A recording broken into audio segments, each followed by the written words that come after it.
this sounds to me like bondage. Do you remember, even if there are 5,000, if your church is, what is the size of the biggest church? 50. A branch, how many can, because it's talking about a church. Yeah.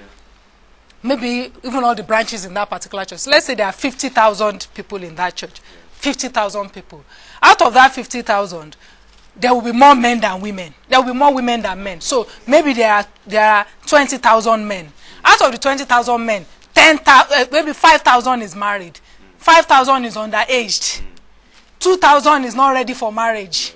You know, by the time you do the calculation, maybe there will be only 3,000 left. So, of the 300, let me assure you, men don't have those kind of misgivings. A man will marry from any church. By the grace of God. By the grace of God. A man will take a bride from any church. So, even the ones that are available, he has many churches that he can choose from. And not just churches in Nigeria. I bet you the average man will take church from anywhere in the world. Yes. So, it means that you are running a battle that you can't win. There are too few men to find in that church. It's a practical impossibility. You've got to cast your nest. You have to go to all the churches you can find. In fact, my sister, you want to consider other options too. Not even outside. Excuse me. Really in this matter of marriage, how many? Number one, there are more women than men. Yes. Plenty of them are married. The ones that are not married are old. The ones that are not old are poor. The ones that are not poor, you know. I said that poor deliberately because some of them are rolling your eyes. Yeah. Sometimes you are not ready for marriage. True. Marriage is one of the biggest cause of breakup of marriage, aside from adultery, is also issues of money.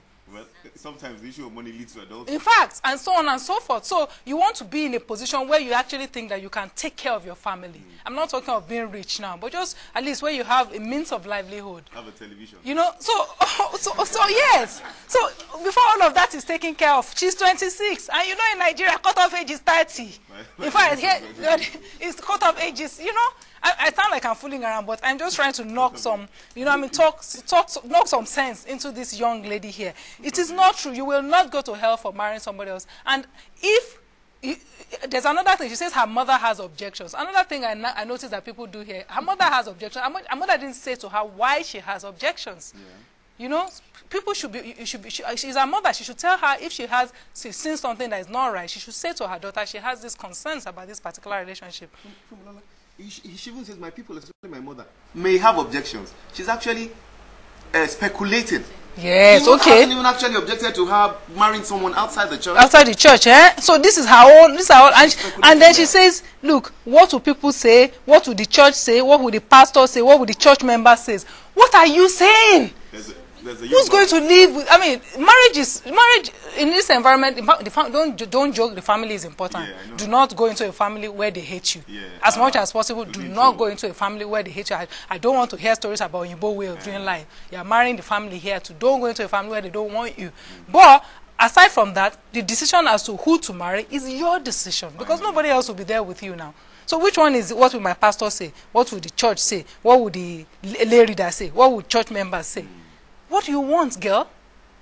This lady doesn't know what she wants. And if a matter of whether it is my church or your church is such a big problem, that man doesn't want to marry you. True. Correct me if I'm wrong, Wole. Yeah. But from what I know, if a man wants you, a man wants you. That's it. You know, I mean, what he would be doing at that time if you were not of the religion he wants is praying, fasting, begging, trying to convert you. Yeah. And both of you have the same religion. He's saying he doesn't want to marry you in church. He's telling you something else.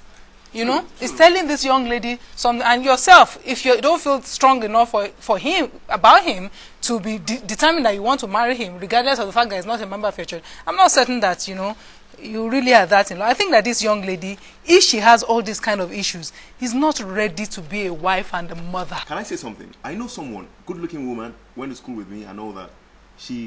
I think she really wanted to marry. Some people don't care either way. It's the society that puts pressure. She wanted to marry, and she was told by a foremost pastor that maybe, you know, God actually made you to be alone. You know, some are made eunuchs for the kingdom. I'm sure you guys know that scripture.